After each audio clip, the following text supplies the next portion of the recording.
What have we all just witnessed? Full time, Brighton and Hove Albion 1, Everton 5. Everton 5.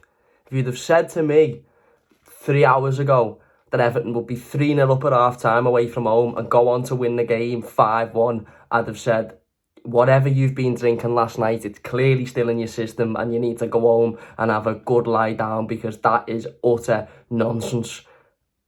I don't quite know what to say. I've been doing this channel for 4.5 years now, nearly 5 years, and I've come on here, when we've won games, I've come on here when we've lost games, and I've always had, 15-20 minutes worth of some form of, whether it be positive talk or ranting or screaming or shouting. I don't quite know what to say today. That was magnificent. Absolutely magnificent. From the first 23 seconds when we went 1-0 up, all the way until the last 20 seconds when Dwight McNeil made it 5-1. Honestly, where did that performance come from?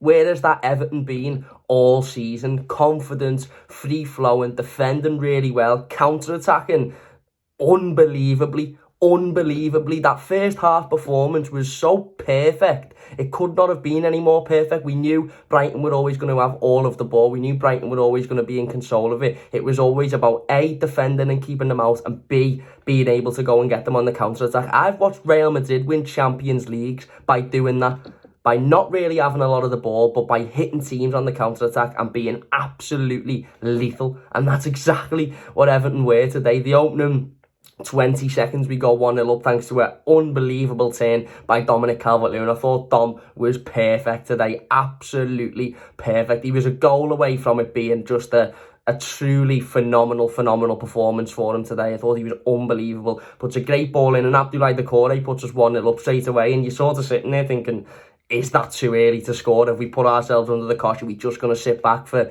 90 minutes now and try and see this out? But we didn't. We persisted with it, and it was an Everton team that, it was almost like they'd all woken up this morning and just thought, nah, do you know what? We're going to win this game of footy today. It's as simple as that. I honestly don't know what to say. Every single one of them. Dominic Calvert-Lewin, unbelievable. Abdoulaye Doucouré today was fantastic. Dwight McNeil, what did I tell you all at the start of the season about Dwight McNeil? I said, be patient with this kid. He will come to be a good signing. He will have a good first season. He will do well. He'll score goals. I said at the start of the season, Dwight McNeil will finish on 10 goals this season. And I got laughed out the room. Laughed out the room by everybody that I spoke to, and I said it. Everybody in the comments laughed out. Well, what's he on now? 7 with 4 games to go. And he could have had a hat-trick today. Okay, his first was an own goal, but what a player. What a performance today. Jordan Pickford. Forget, is he the best English goalkeeper in the country? It's not even a conversation. It's not even a conversation. Aaron Ramsdale and Nick Pope, regardless of how well their teams are doing, regardless of how poorly Everton have played this season, there's no conversation. Jordan Pickford is light years ahead of them both. But not only that, he's one of the best in the country, and he's shown that today. We all knew that going into that second half, 3-0 up, there was always going to be a period of 10-15 minutes of just pure pressure, pure, again, the crowd up for it, Brighton getting forward, trying to get back into the game. And had they have scored one, in the opening 10 minutes of that second half, it would have been a truly, I was sitting there at 3-0 up at half time, still absolutely cacking my pants, for lack of a better phrase. I don't think there was any of us that were convinced that at 3-0 at half time we were winning that game. So when that pressure come in that second half, and when Brighton are getting forward and they're having chances and they're hitting the bar, you are sitting there nervously watching, thinking if they get one here with 40 minutes to go, then this could be a long 40 minutes. But Jordan Pickford made world-class save after world-class save after world-class save. And do you know if it was Nick Pope, do you know if it was Aaron Ramsdale, do you know if it was certain other goalkeepers, it'd be all over the back page of how wonderful they were. Jordan Pickford was a 10 out of 10 today. He was faultless. The goal has nothing to do with him. It's not his fault. It's an unfortunate one. And had we have won 5-0, we'd all be sitting here saying, a clean sheet, etc., etc. But the goal was nothing to do with Jordan. Jordan was perfect today. Defensively, Nathan Patterson come in and showed why he should be playing every single week. He was amazing. Yerry Mina come in and it's just showed Sean Dyche that it's simple. We've all sat here for months and months and months and said, regardless of Michael Keane and whether he scores a worldie against Tottenham or whether he makes a mistake, the reality is Yerry Mina is a much better defender than Michael Keane, and in 35 minutes today, Yerry Mina proved that he's a much better defender than Michael Keane. He was colossal at the back today. Even Vitaly Mykolenko, who I thought struggled at times in the second half, he still kept his head up. He made some really important interceptions and some really important last-ditch bits of play. The midfield were everywhere, and I can't quite believe how good we were in the counter-attack in that first half. It was absolutely lethal. Every time we got a counter-attack, we didn't only look like we was going to score, we created a big chance, or we scored. We were 3-0 up, but we could have been 5-0 up. James Garner misses one in the last seconds of the first half, which would have put us 4-0 up at half-time. And we didn't come out in the second half and think, right, stick 11 men behind the ball. We managed the game so well, and it's something I've criticised Sean Dyche for months and months and months and months, is his game management, how he manages games when we're down, when we're behind, when we need to get back into a game. I've criticised him for ages about it, and you know what? He deserves his praise today because he managed it perfectly. We knew we were going to have to soak up that pressure. You know, thanks to a genuine world-class goalkeeper, we were able to do that. Defensively, we were good, and then in the final 15-20 minutes, we made a couple of subs, players went down, we managed it really, really well. And then Dwight McNeil just finishes it off with what I can only describe as a fourth goal, which is just taking the piss, really. I mean, let's be honest. Everton 4-1 up away against a team fighting for European football, taking the piss. Dwight McNeil literally just goes, yep, see you later, around the goalkeeper and puts his hands in the air before he's even scored. And then a fifth goal there, you're sitting thinking, has he took it too wide? And when it comes off that left boot, he can't half it. I love the kid. I don't care what anybody thinks. I don't care whether you think I'm overreacting. Don't care whether you think I'm going nuts over one result. I love the kid. I think he's brilliant. Absolutely brilliant. And that result today is humongous. After what we've watched over the last 2 days, Leeds were beaten quite heavily at the weekend. Leicester have just been beaten heavily today. We've got Nottingham Forest to play later, and I'm sure those Nottingham Forest players will have been watching that game there thinking, this could be a bit more difficult now because Everton have just gone and blown Brighton away. It puts us 16th and it puts us in a really good position. And I sat here last week when we done that live stream and said I think 6 points will keep us up, but I didn't expect 3 of them to come today. And not only have we got 3 of them, we haven't won it with a 1-0 and everyone behind the ball and a slice of luck. We've absolutely wiped the floor with a team that, a team that often wipes the floor with everybody else. I've watched this Brighton team wipe the floor with Liverpool. I've watched them wipe the floor with most teams in the Premier League. They wiped the floor with Everton at Goodison, not that long ago. And we haven't only gone there and won a game we didn't expect to win. We've gone there and wiped the floor with one of the best footballing teams in the country at the moment. And okay, we might have only had 5% possession. I don't care.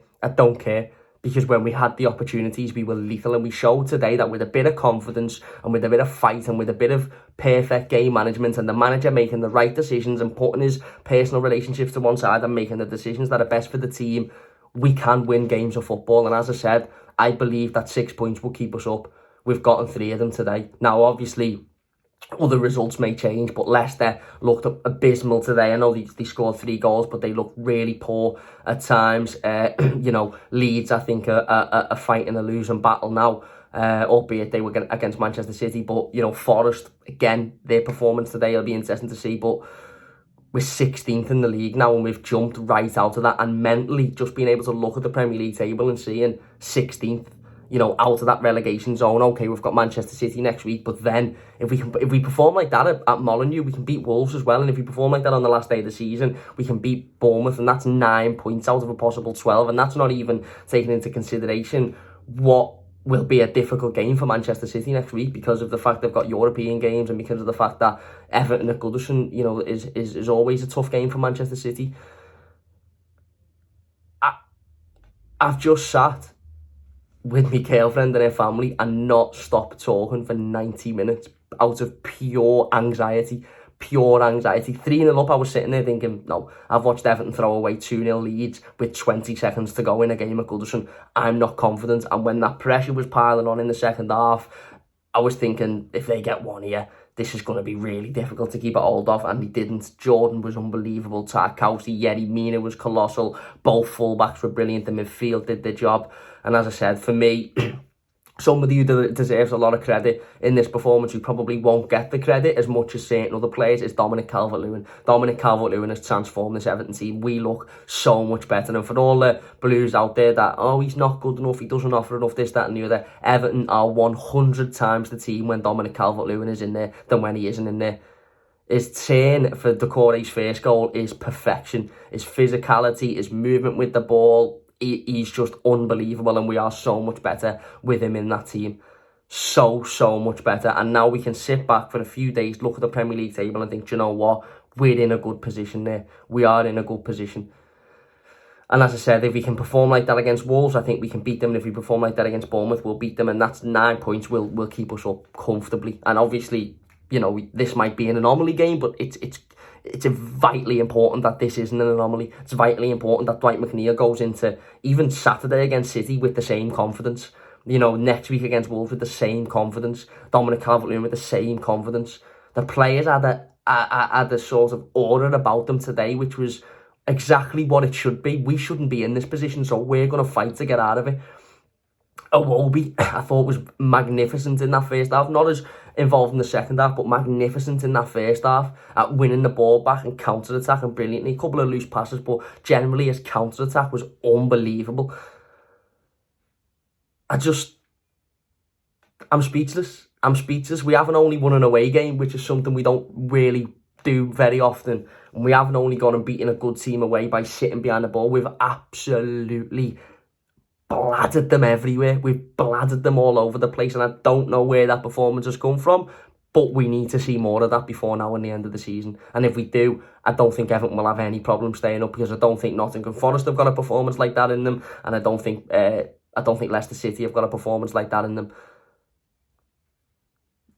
As I said, I've criticised Sean Dyche numerous times before recently about his game management, his decisions. He got it perfect today. He got it perfect, and every single player to a man, even players like Vitaly Mykolenko had a bit of a rough, 20 minutes at the start of that second half. Even he kept his head, kept his cool, worked hard, played well. A couple of really important interceptions. He played out of his skin. Nathan Patterson was unbelievable today as well on that right-hand side. Yeah. When was the last time Everton scored 5 away? Did we beat Burnley 5-1 away in Marco Silva's first season, was it? I genuinely, I don't know. I don't know what to say. I am over the moon. I'm over the moon. And I'm over the moon because even at 3-0 up, as I said, I still wasn't convinced. It went 4 and I thought, okay, we could be all right. And then it went 4-1 straight away and you're sitting there going, ah. But then, said it before and I'll say it again. Dwight McNeil's unbelievable. Don't care. Don't care if he's not the most talented footballer in the world. Don't care if he's not the fastest. Don't care if he's not the greatest we've ever seen. He works his arse off and he's got a left foot on him like a fucking rocket. And he showed that again today. And he's unfortunate to not get a hat-trick, really. I know as the rules go, it's an own goal. But, we had another chance before half-time that, again, with I think Dunk blocked it and that would have gone in and he'd have scored a hat-trick today. Doucouré, to think that a previous manager wasn't putting Doucouré in this Everton team is baffling. Because although he mightn't be the most talented footballer, his efforts and his work rate will get him goals and will get him important moments in games, and we've seen that again today. Yeah.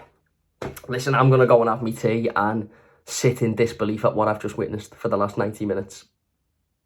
To everybody, to all of the Blues as well, one thing I do want to say before I finish, every single Evertonian that was in that away end today, they deserve that. They deserve that. They were up at 8-9 o'clock this morning to travel all the way down to the back end of the country to go and watch it, and they deserve nothing less than a 5-1 performance like that.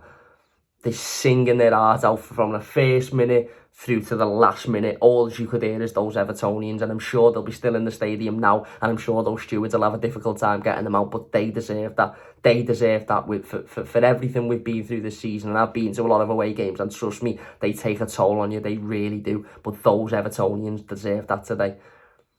What a performance, what a win, and that could be crucial in keeping us in the Premier League this season. Get in, up the fucking toffees. See you later.